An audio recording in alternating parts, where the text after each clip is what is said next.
Rail news centre पर आपका स्वागत है। रेल परिसर के अंदर व्यक्तियों को चिकित्सा सेवा प्रदान करने का सामान्य नियम। रेल परिसर में व्यक्तियों को त्वरित चिकित्सा सेवा प्रदान करने के लिए निम्नलिखित दिशा निर्देशों का पालन किया जाना चाहिए। 1. निम्नलिखित परिस्थितियों में रेल परिसर के अंदर व्यक्तियों को चिकित्सा सेवा प्रदान की जा सकती है। ए. जब संबंधित व्यक्ति अधिकृत रेल यात्री हो और वह अचानक बीमार हो जाए।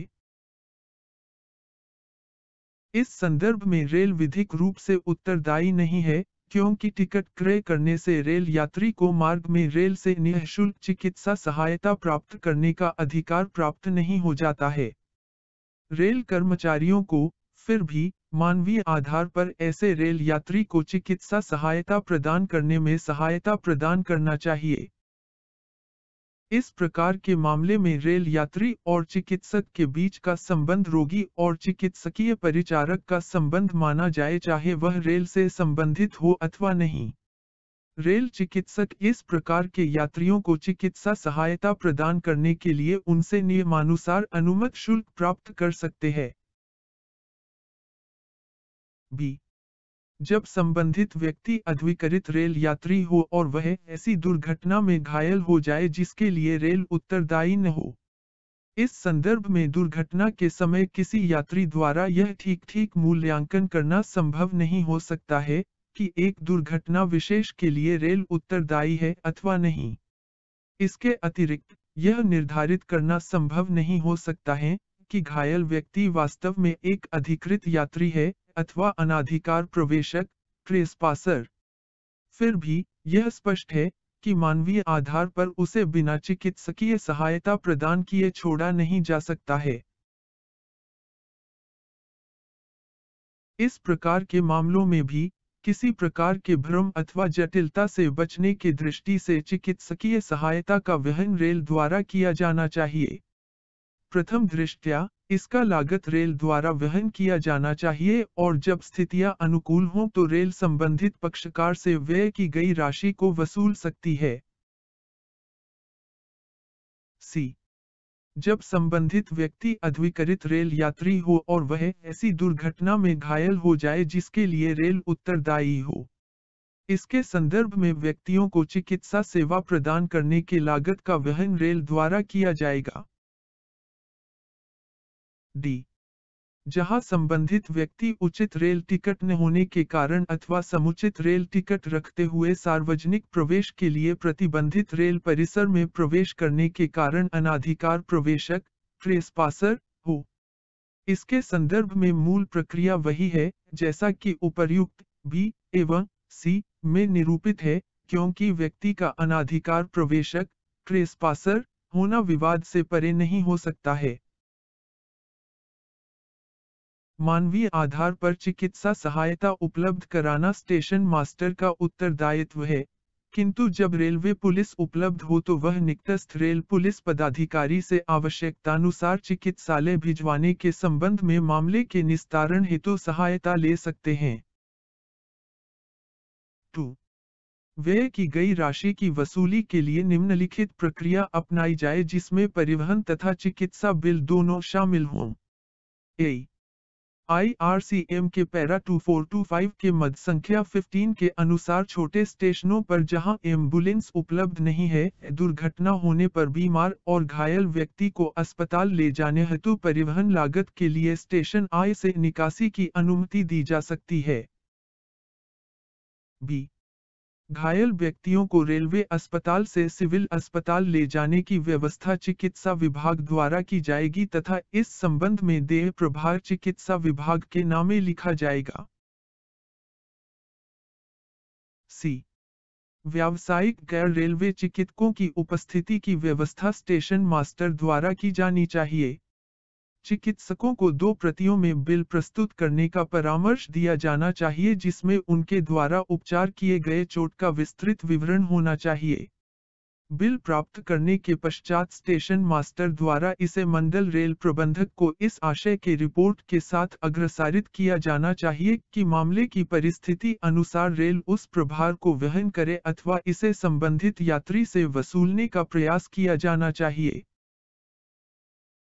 यदि बिल यात्री से वसूली योग्य हो तो ऐसा करने के लिए प्रयत्न करना चाहिए।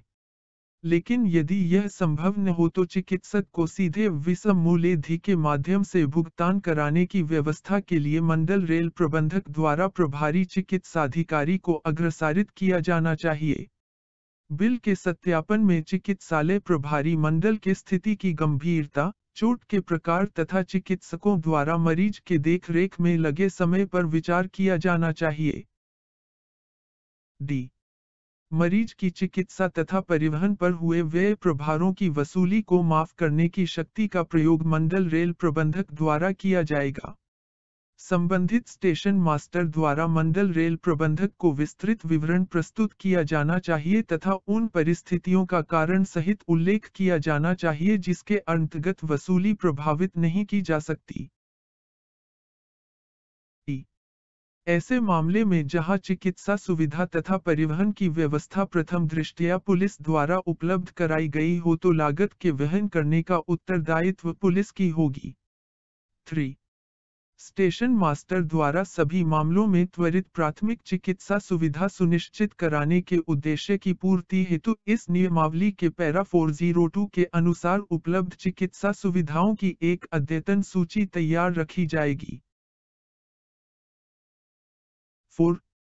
ऐसे सभी मामलों में जहां यात्री अथवा अनाधिकार प्रवेशक ट्रेसपासर रेल परिसर में घायल होता है तो स्टेशन मास्टर या उनके कर्मचारी द्वारा निम्नलिखित प्रक्रियाओं अपनाई जाएगी। ए.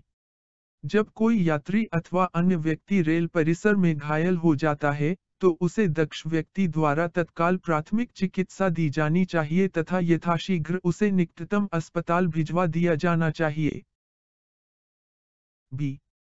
रोगी को निकटतम अस्पताल पर भिजवाने के लिए तत्काल परिवहन व्यवस्था उपलब्ध न होने की स्थिति में प्रैक्टिस करने वाले निकटतम चिकित्सक को सूचना भेजी जानी चाहिए। सी. गंभीर स्थिति में चिकित्सा सुविधा के लिए निकट स्थित रेलवे, सेना, सिविल अथवा निजी किसी भी उपलब्ध स्रोत से चिकित्सक को बुलाने की व्यवस्था की जानी चाहिए।